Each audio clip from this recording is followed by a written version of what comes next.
Il avait tout pour réussir, jusqu'à ce que le succès a changé son cœur. Candelo était un leader humble. Au début, il priait avec son équipe. Il encourageait chacun.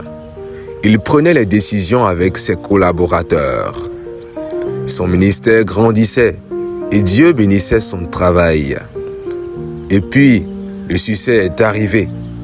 Les conférences se sont multipliées, les invitations, la reconnaissance.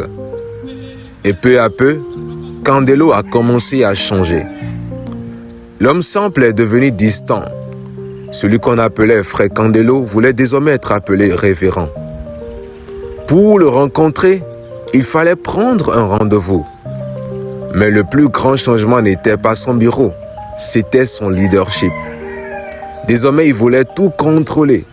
Chaque décision, chaque dépense, chaque projet devait recevoir son approbation. Personne n'osait plus lui donner son avis. Ceux qui le contredisaient étaient humiliés, parfois même renvoyés. Peu à peu, ses collaborateurs n'avaient plus confiance en lui. Ils ne pouvaient même plus lui en parler parce qu'il était devenu inaccessible. Comment un homme qui avait si bien commencé a-t-il pu en arriver là? Parce que le succès révèle souvent ce qui est caché dans le cœur. L'autorité a un don de Dieu, mais elle est donnée pour servir, jamais pour dominer. Lorsqu'un leader ne rend plus compte à personne, l'orgueil grandit en silence. Et lorsqu'il pense que tout dépend de lui, il étouffe les dons que Dieu a placés chez les autres. N'oubliez jamais ceci. Le ministère appartient à Dieu, jamais à un homme. La grandeur d'un leader ne se mesure pas à son titre, ni à son influence.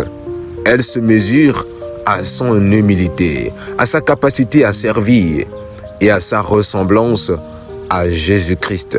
Alors, pose-toi cette question aujourd'hui. Si ceux qui te suivent deviennent ton reflet, verront-ils davantage Jésus ou davantage ton ego?